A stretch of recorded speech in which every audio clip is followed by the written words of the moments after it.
nataka kuondoka. Bwana, hongereni kwa ushindi huu wa leo, na pengine umekuwa ni ushindi wa namna gani? Asante sana. Alhamdulillah. Wa leo kwa usiku. Sisi tulitarajia kwamba tutashinda, japokuwa tunajua kwa sasa hivi mechi zetu lazima ziwe ngumu, sababu hii ni ligi na sisi unajua tunatetea ubingwa. Kwa hiyo lazima tupitie wakati mgumu. Kwa hiyo mwisho wa siku tunamshukuru Mwenyezi Mungu tumepata matokeo.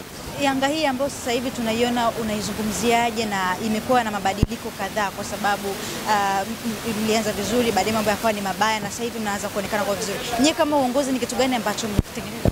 Nadhani hapa kinachotokea ni kwa sababu ya kubadilisha walimu, benchi la ufundi na nini, unaona. Kwa hiyo kila mwalimu anapokuja anakuja na falsafa yake, anaangalia sehemu ambazo zina mapungufu inabidi azifanyie kazi. Kwa hiyo mpira unajua unaandaliwa, timu inaandaliwa taratibu, lakini nadhani tuendelee kumpa nafasi mwalimu, anaonyesha kuna kitu anacho, basi nadhani tutakaa sawa. Leo unaweza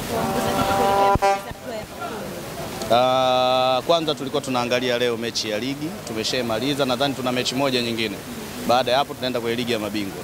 Tuangalie kwanza hizi hapa. Maandalizi ya ligi ya mabingwa yanaendelea. Waendelee kuisupport timu yao, wajitokeze kwa wingi kwenye kila mechi. Mwisho wa siku tuisupport timu, tusafiri pamoja kila sehemu. Naamini baada ya msimu tutainua mikono juu.